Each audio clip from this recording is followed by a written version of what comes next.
요한계시록 세 번째, 요한계시록에서의 그 교회의 의미가 어떻게 우리가 생각하는 교회의 의미와 다를까? 이 문제를 제가 지난번에 다룬다고 했었는데요. 오늘 여러분에게 들고 왔습니다. 저는 맨화 영성을 여는 자 윤남홍 목사입니다. 제가 미국에서 2세들에게 한글을 가르친 적이 있고 한글 노래를 통해서 아이들을 한글과 쉽게 접근하도록 가르쳤는데요. 이 무궁화 노래를 이렇게 이제 꽃꽃꽃 집집집 신신신 그러니까 무궁화 무궁화 우리나라 꽃꽃꽃 삼천리 강산에 우리나라 꽃꽃꽃 초가집 초가집 우리나라 집집집 이런 식으로 아이들에게 가르쳤는데요. 초가집이 뭐냐 고무신이 뭐냐 삼천리 강산이 뭐냐 이런 애들이 질문하는 것을 제가 보았습니다. 그러니까 한국이라면 이것을 부언 설명할 필요가 없는데 아이들은 여기서 자란 아이들은 초가집 그러면 생각나는 것이 없습니다. 고무신 그러면 생각나는 것이 없어요. 삼천리 강산 이게 뭔지를 모르게 되는 것입니다. 그래서 한국도 아주 신세대라면 이걸 모를 수도 있지만 제가 한국 사람한테 무궁화 노래를 가르치면서 일일이 다 설명할 필요가 없을 것입니다. 그래서 유대인이 유대인에게 무엇을 전했다면 부언 설명이 필요 없는 것입니다. 하지만 외국인에게 말씀을 전하려면 이것이 무엇인지를 설명해야 되는 것이죠. 그래서 저희들 한국에 미국 사람들이 오면 뭐 추석이 어떤 것이냐 뭐 역사적으로 이것이 어떻게 사용되느냐 다 일일이 우리가 설명해야 되잖아요. 뭐 왜 보름날에 뭐 호두를 까먹냐 이런 것들을 다 그들이 모르죠. 그러나 그 유대인에게서는 유대인이 아니 전했다고 한다면 부언 설명이 필요 없는 것처럼 이 편지를 받을 때 그들이 처음에 떠오르는 이미지는 우리하고 다르다는 것을 저는 말씀드리고 싶은 것입니다. 그럼 계시록은 누가 계시하고 있는가? 그랬을 때 알파 오메가 되신 주님, 아도나이 체바우트 전능한 자 이런 분이 말씀하셨으니까 이거는 분명히 정확하고 신뢰할 만한 그런 계시다. 그런데 이제 알파 오메가 이런 말은 계시록에서 처음 나오지만은 사실 유대인들에게는 익숙한 표현입니다. 왜냐하면 나는 스스로 존재하는 자 이렇게 표현했던 그런 그 영혼에 관한 그런 주님만이 자기에게 나타내는 존재 양식을 이들은 벌써 출애굽 시대부터 알고 있었기 때문에 알파 오메가라는 그 말을 잘 이해할 수가 있었습니다. 사실 그분은 처음과 끝이지만 그보다 더 영혼과 영혼 속에 살고 있는 분이시죠. 나는 스스로 존재하는 자다. 어느 누구도 나를 존재하게 하지 않았고 나는 스스로 모든 것을 존재하게 만드는 자다라는 신의 존재 양식을 이스라엘 사람들이 잘 알고 있었고 그리고 이 편지를 받는 사람들도 이 얘기를 딱 하면 아 이게 무슨 말이다. 그걸 아는 것입니다. 그리고 이제도 있고 전에도 있고 장차 올 자요. 역사의 하나님이시죠. 이제도 있고 전에도 계셨고 그러니까 아브라함과 이삭과 야곱의 하나님이면서 지금 나의 하나님이면서 앞으로 우리 손자 손녀들의 하나님이신 전능한 자다. 그 전능하다라는 얘기 만군의 왕 아도나이 체바우트 전능한 주님 이것은 바로 이스라엘이 기다리고 있던 메시아의 그 이름이었습니다. 그들이 기다리는 자는 아도나이 체바우트였거든요. 그래서 지금 그 상당한 핍박 속에 아무것도 못하고 절망 속에 있던 사람에게 아도나이 체바우트가 이런 말씀을 전한다. 계시를 준다. 너희들이 지금 절망하고 있지만 나는 바로나 도미티안 황제도 이길 수 있고 그리고 전쟁은 나에게 속한 것이다. 그래서 그들이 알파 오메가다. 이제도 있고 전에도 있었고 장차 올 자요. 전능한 자라. 그랬을 때 그분이 누구신가 하는 걸 이미 다 알고 있었다고 하는 것입니다. 만일 하나님이 우리나라에 계시를 하는데 알파요 오메가요. 그럼 이게 무슨 말입니까? 이거 히라보 아니에요. 이 말 자체도 모르고 의미도 모르는 거고요. 또 아도나이 체바우트다. 전능한 자다. so what? 이게 어떻다는 얘기냐. 그러면서 우리는 방문을 할 그런 이름들을 그 계시록을 그런 분이 계시하고 있다라고 했을 때 이 7교회들은 당연히 이것은 주님이 주신 말씀이고 그리고 얼마나 이 계시가 신뢰할 만한가 우리가 믿는 우리가 기다리는 바로 그 메시아가 우리에게 말씀을 전하고 있다. 그렇게 생각하게 되는 것입니다. 그럼 누가 계시를 받고 있는가 그 계시를 받는 대상이 누군가를 우리가 한번 생각해 보겠습니다. 계시를 받는 사람들은 주로 소아시아에 있는 유대인들이었습니다. 이들은 디아스포라였고요. 예수님을 믿다가 핍박을 받으면서 흩어져 버린 유대인들입니다. 그들이 유대인이셨던 예수님으로부터 유대인인 사도 요한으로부터 계시를 전달받고 있는 것입니다. 그들은 서로 설명해야 될 문화의 차이가 없었던 사람들이고 신해산 언약을 가장 자기의 정체성을 아는 중요한 언약으로 받아들이고 있던 유대인들이었습니다. 그 문화를 다 알고 절기를 다 알던 사람들이었습니다. 그렇다면 그들이 이해하던 교회 개념은 어떤 것이었을까를 더 자세히 한번 살펴보도록 하겠습니다. 그럼 요한계시록에서의 교회의 의미를 우리가 조금 더 생각해 보려고 하는데요. 예수님이 요한을 통하여 보낸 서신들을 공부하기 전에 우리는 요한계시록에서 의미하는 교회 그리고 신약 공동체에서 말하는 교회의 의미를 더 잘 알아야 합니다. 우리가 말하는 사랑의 교회, 영락교회, 순복음교회 이런 7 건물 교회에게 서신을 보내는 건지 아니면 여기서 말하는 교회는 우리가 생각하는 거하고 전혀 다른 유대식 교회인지 그 편지 내용을 한번 살펴봐야 됩니다. 그리고 마태복음 16장 13절부터 18절에 예수님이 빌립보 가이사라 지방에 이르러 제자들에게 물어보았죠. 사람들이 나를 누구라 하냐? 그리고 너희는 나를 누구라 하냐? 그랬을 때 시몬 베드로가 대답하여 이르되 주는 그리스도시요 살아계신 하나님의 아들이시니라. 그랬더니 주님이 너는 베드로라. 내가 이 반석 위에 내 교회를 세우리니 음부의 권세가 이기지 못하리라.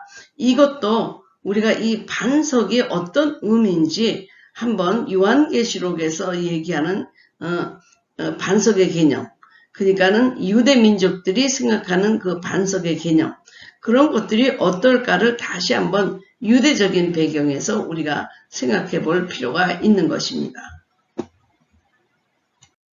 우리가 반석이다라고 그럴 적에 우리가 생각하는 그 반석은 어떤 의미일까? 그러니까 그 베드로를 반석이라고 그랬지만 토라를 이해하고 있는 유대인 제자들로서의 바위라고 할 때는 기억하고는 것이 따로 있는데 바로 광야에서 샘물이 터진 그 반석입니다.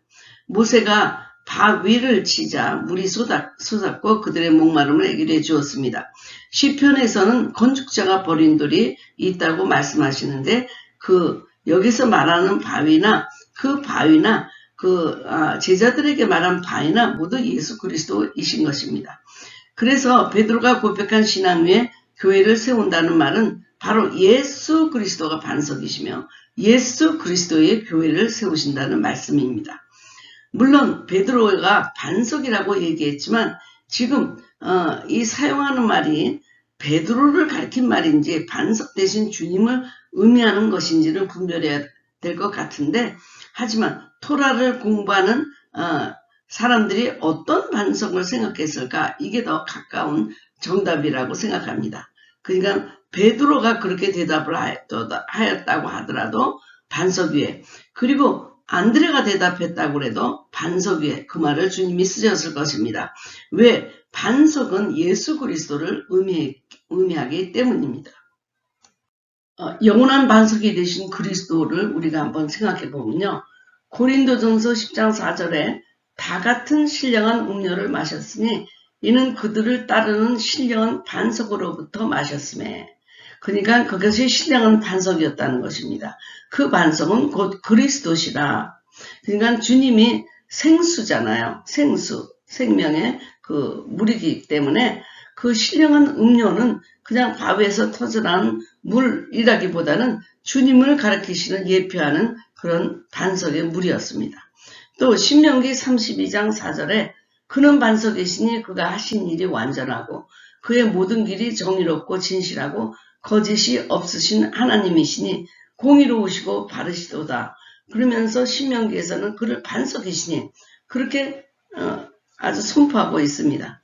그래서 예수님과 제자들이 대화할 때 반석을 얘기했을 때 반석이 베드로를 의미하는 겁니까? 뭐합니까? 하고 물어보는 사람이 아무도 없었어요. 그러니까 이거는 베드로를 가리킨다기보다는 그들이 딱 이야기를 주님이 신령한 반석이시구나 이렇게 그들은 벌써 이해하고 있었다는 것입니다. 제자들은 비유를 설명할 때 그 비유가 무엇입니까? 항상 더 부언 설명하도록 간청하기도 했거든요. 근데 지금은 이 신령한 반석이 주님이시다. 그걸 다 알고 있기 때문에 다시 풀이해달라고 물어보지 않고 그 광야 시대에서 자신의 목마름을 해결했던 그 신령한 반석으로 또 흘러나오는 신령한 음료를 생각하고 있었던 것입니다. 그러니까 한국 사람들에게 추석이 무엇이냐고 다시 설명할 필요가 없는 것처럼 말입니다. 그러나 이스라엘 사람들은 하누카가 무엇인지 알지만 우리들은 하누카가 뭐냐 하고 설명을 또 부언 설명을 요청할 수 있거든요. 그래서 외국인들에게는 생소하지만 지금 이 얘기를 듣고 있는 제자들의 반석이다. 그거는 누구를 가리키는가? 베드로도 아니고 요한도 아니고 안드레도 아니고 빌립도 아니고 그것은 주님이시다. 라는 그 전제가 이해가 그러니까 전 이해가 이들에게는 이미 있었던 것입니다. 근데 우리는 네가 반석이 되리라 그런 얘기를 하니까 마치 거기서 반석 위에 교회를 세운다. 그러니까 그 반석이 베드로라고 생각했는데 그때 요한이 고백해서도 주님은 반석 위에 교회를 세운다고 말씀하셨을 것입니다. 그러니까 그들의 개념 속에는 반석, 그러면 신령한 반석이 되신 그리스도를 생각하게 된다는 것입니다. 그래서 요한계시록의 교회는 언약으로 부름받은 신실한 공동체를 얘기하고 있습니다. 건물이라기보다는 사람들인데 그 사밧, 안식일을 지키고 토라를 배우는 언약 공동체를 의미하고 있다고 보아야 되겠습니다. 제가 얘기한 것처럼 어떤 교회가 아니고 언약으로 부름받은 모든 공동체에 보내신 서신일 것입니다. 그래서 교회의 뜻은 에클레시아, 에크 어디서 불러냈다는 것입니다.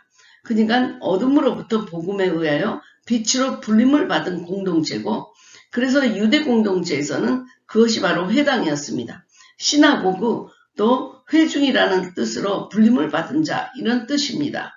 그래서 이 건물을 교회라고 생각하는 것이 아니라 사밧과 토라를 중심으로 주님을 믿는 사람들 모두를 교회라고 불렀던 것입니다. 그래서 유대 문화를 아는 제자들이나 유대 공동체에서는 교회, 그러면 그들이 먼저 떠오르는 것이 시나고그입니다. 시나고그. 그것은 뭐냐? 부름받아 모인 공동체의 의미이기 때문에 그들이 다같이 토라를 쉐어하고 그리고 샤밧을 지키며 안식일을 지키며 찬송하고 함께 떡을 떼는 초대 공동체와 같은 유대 회중의 모습을 이들이 먼저 생각했다는 것입니다. 우리는 교회, 그럼 건물부터 생각하잖아요. 네, 어떤 교회가 어떻게 생겼고 어느 교회는 방주처럼 생겼고 그러나 언약으로 부름받은 그래서 사밧, 안식일을 지키고 토라를 배우는 그런 믿음의 공동체가 바로 그때는 교회였다. 그들은 그렇게 이해를 했던 것입니다. 그러니까 뭐 에베소에 어떤 교회가 있는 것이 아니고 에베소에 있는 이렇게 신실한 믿음의 공동체들에게 전부 편지가 전해지고 이 편지는 가정에서 함께 쉐어링하고 또 다른 데로 보내지고 거기서 또 보고 그랬을 것 같습니다. 그 당시에는 모두 가정교회였으니까요. 그러면 카할이라는 말과 에이다라는 말을 제가 좀 설명하겠는데요. 카할이라는 말은 신약에서는 에클레시아, 그 다음에 에이다는 신약에서 시나고그라고 불리우는데 회중, 불림을 받은 자, 함께 모여들다 이런 뜻으로 다 쓰고 있습니다. 우리가 에크가 붙으면 히라보에 에크가 붙으면 그것은 바로 어디로부터 나왔다는 뜻이잖아요. 그러니까 from 출애굽 엑소더스 그리고 에클레시아 불림을 받아서 어디로부터 나왔다는 뜻입니다. 그러니까 아무리 우리가 교회에 들어가 앉아 있었다고 하더라도 이렇게 출애굽하지 아니하고 그리고 부르심을 받고 복음의 빛으로 들어오는 사람이 아니라고 하면 사실은 에클레시아 교회라고 말할 수 없는 것입니다.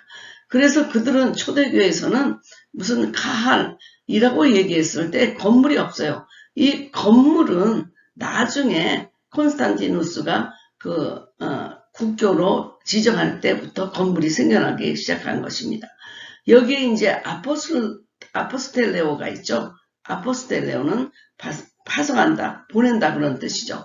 그래서 교회가 두 가지 국면을 갖고 있는데 부르심을 받고 또 보내심을 받은 이 두 가지가 교회의 사명인 것입니다. 그래서 우리가 사도 바울 아포슬 폴이라고 얘기할 때 보내심을 받은 자다. 보내심을 받은 바울이다.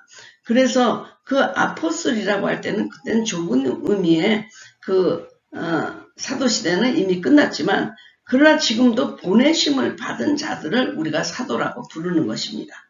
그래서 넓은 의미에서는 우리가 사도거든요. 주님에게 에클레시아 됐다가 보내심을 받은 거예요. 어딘가 보내심을 받았어요.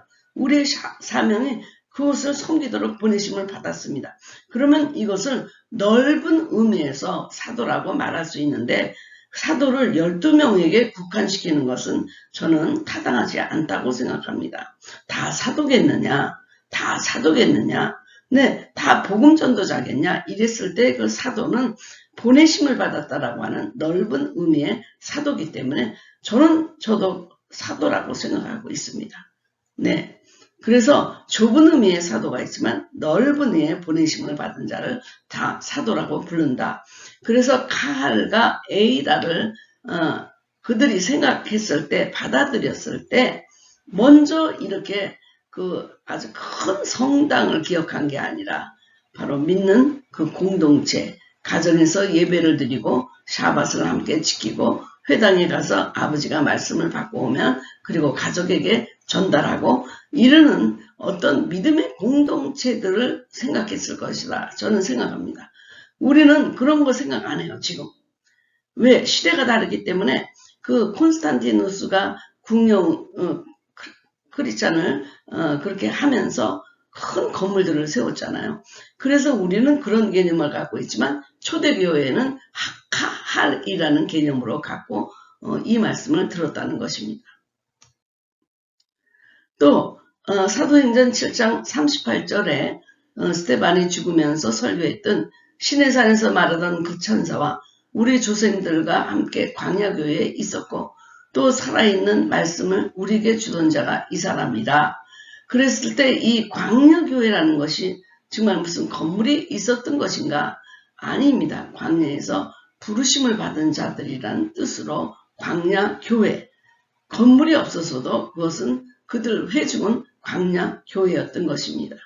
물론 그 광야에서 성막이 물론 생겼습니다만은 아주 우리가 광범위하게 여기서 얘기하는 그 광야교회다. 그럴 때는 바로 그 출애굽에서 광야에서 하나님과 언약 관계에서 신부의 그 언약을 맺고 그 말씀을 지켜나가고 성막 중심으로 살고 있던 그런 모든 회중들을 얘기하고 있는 것입니다.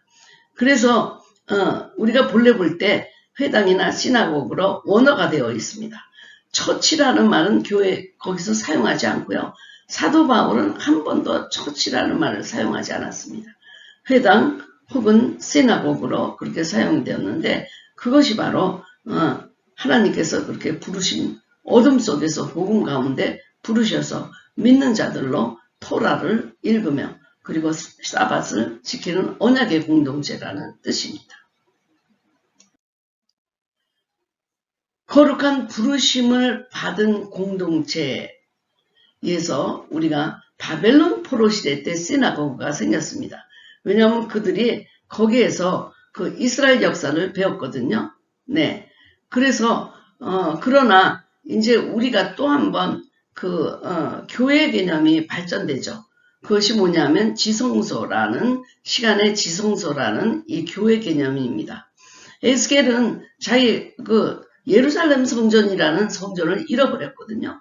거기서 예배 드릴 수가 없는 포로였는데, 어느 날 안식일에 주님이 찾아와서 그들에게 계시를 해주자, 야, 시간의 교회가 있구나. 건물이 없어도 시간 안에 만나주시는 주님으로 말미암아 회당보다 더 나아간 그 시간의 지성소라는 개념이 생깁니다. 그래서 그들의 개념은 건물이 아니라 언약의 공동체로서 교회였다는 것입니다.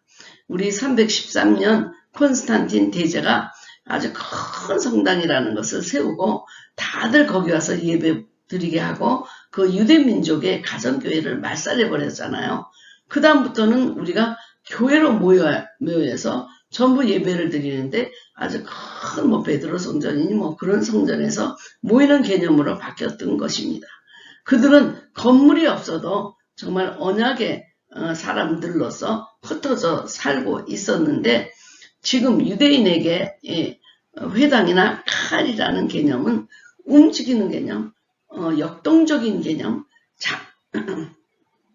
장소에 상관없이 그분과 언약을 맺은 그 백성으로서의 개념인데 우리가 교회, 그럼 바로 거기 딱, 네, 거기에 그냥 머물러 있는 교회잖아요.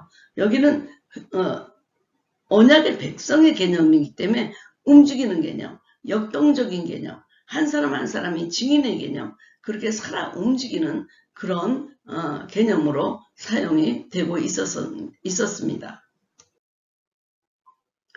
그래서 일곱 촛대의 계시록 1장 12절 13절에 몸을 돌이켜 나에게 말한 음성을 알아보려고 돌이킬 때 일곱 금촛대를 보았는데 촛대사에 인자 같은 이가 발에 끌리는 옷을 입고 가슴에 금띠를 띠고 여기에서 일곱 교회라고 이제 일곱 금촛대를 보았고 거기에 이제 발에 끌리는 옷을 입고 주님이 걸어 다니시는 모습을 보았는데 우리가 이제 일곱이라는 숫자에 관심을 가져야 됩니다.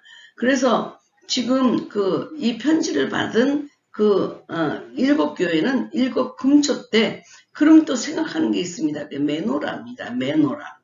저희들도 이스라엘에 가서 우리 키보다 더 메노라를 보았거든요. 하지, 이 메노라 참 신기하잖아요. 그 한 통의 금을 쪼아내서, 네, 이 샤케드라고 하나요? 아몬드 나무를 일곱 줄기로 이렇게 만들잖아요. 일곱 줄기로 만들지만 몸통 하나는 하나로 연결되어 있잖아요. 바로 이것이 에하드입니다. 예수님이 일곱 금촛대를 이렇게 거니셨다는 말씀은 메노라를 기억하게 하고, 메노라는 뭐냐? 일곱 가지가 있지만 결국 몸통은 하나다, 하나되라 라는 의미를 그들은 즉시 받을 수 있었다는 것입니다. 우리는 메노라도 익숙하지 않고 일곱 금촛대도 우리는 전혀 생각도 나지 않잖아요.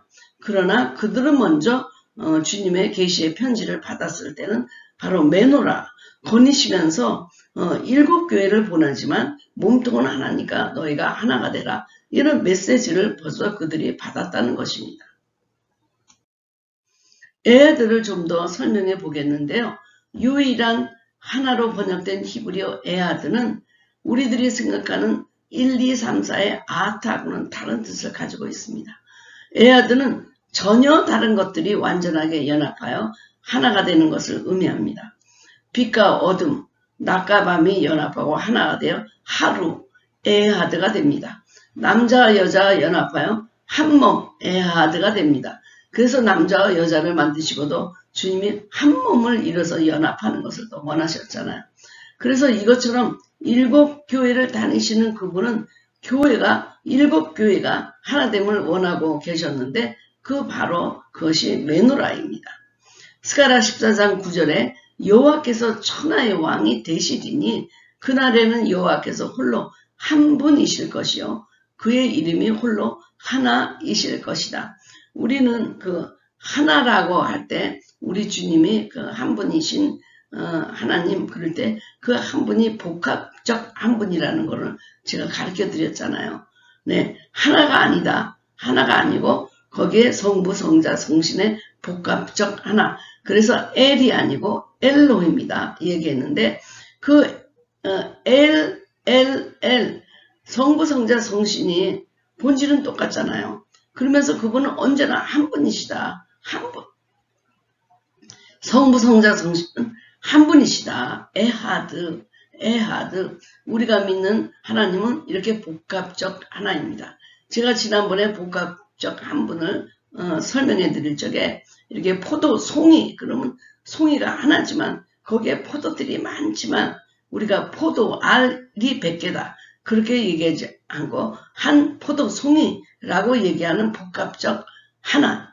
이것처럼 우리 여호와께서 유일한 분이시지만 한 분이라는 얘기가 아니고 이 복합적 한 분이라는 뜻으로 에하드 7교회가 복합적 하나가 되어라 라고 메노라를 상상하게 하셨던 것입니다. 정리해 보겠습니다. 7교회는 샤박과 토라를 중심으로 모인 그래서 어둠으로부터 나온 에클레시아 그들을 의미하는 것입니다. 자, 우리 커다란 메노라가 하나로 몸통으로 이루어졌듯이 주님은 7교회에 편지를 보내면서 너희들이 하나가 되라.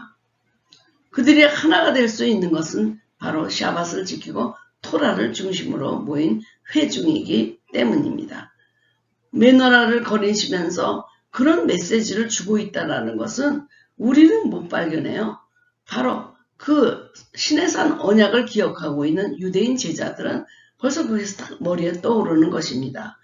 그래서 지금 요한계시록에 있는 교회가 이런 교회이기 때문에 정말 우리가 교회 그럴 때 어떻게 그것을 받아들여야 되는지는 그 유대인이 받아들였던 그 교회로 우리가 받아들여야 된다는 것입니다. 여러분은 이 내용이 요한계시록의 교회를 이해하는 데 도움이 되셨습니까? 자, 편지를 보낸 자가 누구고 편지를 받은 자가 누구고 편지를 전한 자가 누군가? 그것은 바로 유대인들이었습니다. 그래서 한국 사람들만이 아는 내용을 주고받는 편지를 외국인들이 이해할 때에는 그 상황에서 한국 사람이 어떤 의미로 사용했는지 알아야 하는 것과 같은 것입니다. 저는 요새 한국에서 쓰는 말이 무슨 말인지 모르겠고요. 그리고 사전을 찾아보면 없는 말이라고 나옵니다. 그러니까 자꾸 말을 만들기 때문에 저도 이렇게 해외에 사는 사람도 한국에 가보면요. 못 알아듣는 말이 많은데 2000년 전에 기록된 말이 어떻게 우리에게 훌히 이해가 되겠습니다. 토라 공동체에서 이해하는 그 편지를 이해하기 위해서는 토라 공동체가 그 말을 어떤 뜻으로 해석하고 받아들였는지 알아야 한다는 것입니다. 오늘 기존의 요한계시록을 보던 것과는 다른 관점으로 보게 된 것. 여러분 혹시 제가 3번에 나눠서 요한계시록을 올려드렸는데 그 중에서 혹시 그런 점이 있었는지 모르겠습니다. 이렇게 그 초대교회가 요한계시록을 받는 즉시 그들에게 들어온 이해, 그게 바로 요한계시록을 이해해 나가는데 아주 깊은 도움이 된다는 것입니다.